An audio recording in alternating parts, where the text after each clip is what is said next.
So మీరు NDA కూటమిలో ఉన్నారు, మళ్ళీ బయటకు వచ్చారు, ఇప్పుడు మళ్ళీ బీజేపీతో జత కట్టారు.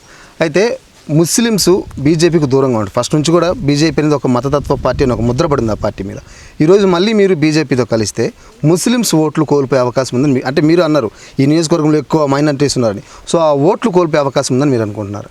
తెలుగుదేశం పార్టీ చంద్రబాబు నాయుడు ఎప్పుడూ మైనారిటీస్కు వ్యతిరేకం కాదు. దానికి ఉదాహరణ ఈరోజు ఏం కొత్తగా బీజేపీతో పోయేది కాదు. 99లోనే వాజ్పేయి గారు ఉండేప్పుడే బీజేపీతో వెళ్ళడం జరిగింది.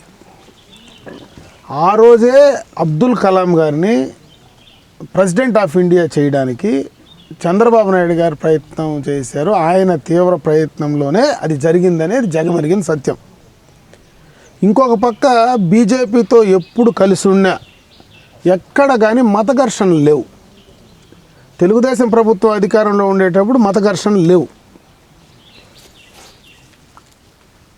కాంగ్రెస్ పార్టీ ప్రభుత్వంలో ఉండేటప్పుడు మత ఘర్షణలు జరిగాయి. ఇంకొక పక్క బీజేపీ ఏదైనా చేస్తుందనేటువంటి భయము మైనారిటీస్కు ఉంటే ఎక్కడ వాళ్ళ అధికారంలో ఉన్నప్పుడు ఎక్కడ మత ఘర్షణలు చేయడం కానీ ఎక్కడ అటువంటి సందర్భాలు సంఘటనలు జరిగినటువంటి దాఖలాలు కూడా లేవు. అది పార్టీ పరంగా చంద్రబాబు నాయుడు గారి పరంగా. అప్పట్లోనే 2014 నుంచి 19 మళ్ళా ఎన్డీఏలో ఉండేటప్పుడు చాలా కార్యక్రమాలు మైనారిటీస్ చేశారు.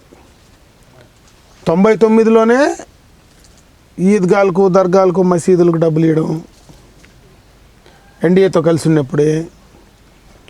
14 నుంచి 19 దాకా సేమ్ థింగ్ కొనసాగించడం. వాళ్లకు దుల్హన్ పథకం పెళ్లి చేసుకుంటే ఇవ్వడం, రంజాన్ తోఫాలు ఇవ్వడం, పండగలను గౌరవించడం, పిల్లోళ్ళ చదువులకు స్కాలర్షిప్లు ఇవ్వడం, విదేశీ విద్య పోవాలంటే వాళ్ళు చదివించడానికి బయటకు పంపించడం, మైనారిటీ కార్పొరేషన్ ద్వారా లోన్లు ఇవ్వడం, వాళ్లకు ఎడ్యుకేషన్ పరంగా, ఉపాధి పరంగా, సంక్షేమం పరంగా అన్నీ కరెక్ట్గా బ్రహ్మాండంగా ఈ ప్రభుత్వం కంటే కూడా అప్పట్లోనే బ్రహ్మాండంగా జరిగాయనేది అది జగమెరిగిన సత్యం. అది పార్టీ పరంగా చంద్రబాబు నాయుడు గారి పరంగా ఈ రాష్ట్రంలో తీసుకున్నది.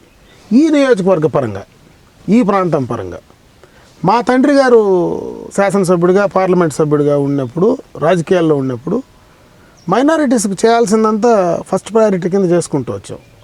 మొదట వాళ్లకు ఆ కమ్యూనిటీని గుర్తించి వాళ్ళకి చేయాలనే ఆలోచన రావడమే మేము చేసింది.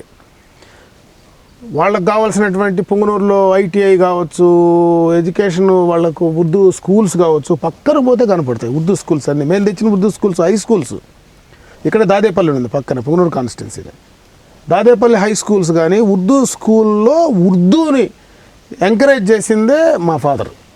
ఓకే. ఆ తర్వాత పలమనేరులో కూడా ఈరోజు ఉర్దూ స్కూల్ ఉందంటే ఆయన తెచ్చిందే. ఈరోజు షాదీ మహల్ ఉన్నాయంటే ఆయన తెచ్చిందే, నేను తెచ్చిందే. షాదీ మహల్ పలమనేరు ఇప్పుడు అన్నీ నేను చెప్పినవన్నీ, ఏది రాయలపేట, ముత్తుకూరు, బైరెడ్డిపల్లి, వీకోట, పలమనేరు, ఇవన్నీ కూడా అన్ని చోట్ల మైనారిటీస్ ఎక్కడ ఉన్నారు అక్కడంతా తెచ్చింది ఆయన, తర్వాత నేను. మొన్న శాంక్షన్ చేసింది మేమే. ఉర్దూ సెక్షన్ పెట్టించింది నేనే వీకోట్లో.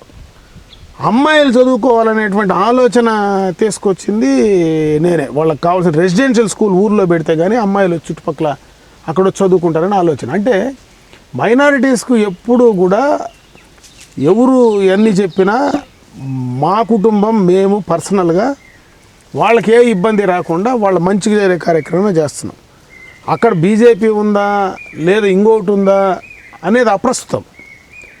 ఇక్కడ చంద్రబాబు నాయుడు రాష్ట్రంలో ఉన్నారు, ఆ తర్వాత నేను నియోజకవర్గంలో ఉంటా. అన్నీ దాటుకొని నా దగ్గరికి రావాలి. వాళ్ళకి ఏదైనా ఇబ్బంది అయితే నా దగ్గరికి వస్తే, వాళ్ళకి ఏదైనా నిజంగా ఇబ్బంది జరిగితే నేను వాళ్ళ ముందర నిలబడేదానికి నేను సిద్ధంగా ఉంటా. వాళ్ళకి అన్యాయం జరిగి వాళ్ళ మనస్సాక్షికి కానీ వాళ్ళకి ఎక్కడైనా వాళ్ళ మనోభావాలు కానీ దెబ్బతినే పరిస్థితి కలిగినప్పుడు ఖచ్చితంగా వాళ్ళ మనోభావాలను గౌరవించాల్సినటువంటి పరిస్థితి ఖచ్చితంగా నేను తీసుకొని చేయడంలో ఎక్కడ అనుమానం లేదు. ఇదేదో రాజకీయాల కోసమో రేపు ఎన్నికల కోసమో ఈరోజు జరిగేటువంటి కార్యక్రమం కాదు. నేను చరిత్ర చెప్తున్నా, 30 ఏళ్ళ చరిత్ర చెప్తున్నా. 30 ఏళ్ళ నుంచి ఒకసారి వెనక్కి చూస్తే ఈరోజు మైనారిటీస్కి ఎక్కడ మేము ఉన్నప్పుడు అన్యాయం జరగల, చంద్రబాబు నాయుడు గారు వాజ్పేయితో కలిసినప్పుడు జరగల, చంద్రబాబు నాయుడు మోడీతో కలిసినప్పుడు ఇక్కడ అన్యాయం జరగల. ఈరోజు అన్యాయం జరుగుతుందని ఎందుకు అనుకుంటాం? ఈరోజు ఇక్కడ అన్యాయం జరిగే పరిస్థితి లేదు. మేము మైనారిటీస్ ఖచ్చితంగా చెప్పుకునే ప్రయత్నం చేస్తాం. ఒకవేళ కేంద్రంలో మోడీ మళ్ళా ప్రధానమంత్రి అవుతాడనేది మొత్తం దేశమంతా కోడైకి వస్తూ ఉంది. ఈరోజు మోడీ అక్కడ ప్రధానమంత్రి అయితే అక్కడి నుంచి ఏమైనా తీసుకొచ్చి వీళ్ళకి ఇచ్చేదానికి మేము మధ్యవర్తులుగా పనిచేస్తామే కానీ అక్కడి నుంచి ఏమైనా చెడ్డ వస్తే మేము ఎందుకు తీసుకొస్తాం? ఇక్కడ మేము అడ్డుకుంటాం కదా, అది జరిగే పరిస్థితి కాదు. కాబట్టి దాన్ని మైనారిటీస్కి మేము ఎక్స్ప్లెయిన్ చేసుకునే ప్రయత్నం ఖచ్చితంగా చేస్తాం. నాకు కూడా మైనారిటీస్కు మా పైన కూడా ఆ నమ్మకం ఉందని నేను నమ్ముతున్నా. అదే రకమైన నమ్మకాన్ని నేను కొనసాగించేటువంటి ప్రయత్నం అయితే ఖచ్చితంగా చేస్తాను. ఇక్కడ సెక్యులర్ దేశం ఇది, సెక్యులర్ రాష్ట్రం ఇది. సెక్యులర్ భావాల్ని గౌరవించేవాడు చంద్రబాబు నాయుడు. ఇక్కడ ప్రత్యేకంగా మేము పర్సనల్గా సెక్యులర్ భావాల పైన గౌరవించేవాళ్ళం మేము. ఇక్కడ సెక్యులర్కి దీనికైనా అన్యాయము నష్టము జరిగితే అన్ని వర్గాలను అన్ని కులాలను, నాట్ ఓన్లీ మైనారిటీస్, అన్ని ఈరోజు Christian minority, BC, SC, ST అందరూ కూడా అందరికీ ఎవ్వరికి ఏమి ఇబ్బంది కలగకుండా చూసుకునే బాధ్యత ఖచ్చితంగా మా పైన ఉంది. మేమందరినీ కూడా కలుపుకొని వెళ్ళేటువంటి వాళ్ళం. కాబట్టి ఆ రకంగా మేము ముందుకెళ్ళే ప్రయత్నం ఖచ్చితంగా చేస్తాం. వాళ్ళని మనం ఒప్పించుకుంటాను. మైనారిటీలను ఖచ్చితంగా మా పైన ఉండేటట్టుగా నేను చేసుకోగలనని నమ్ముతున్నాను. Please like and subscribe eagle Andhra.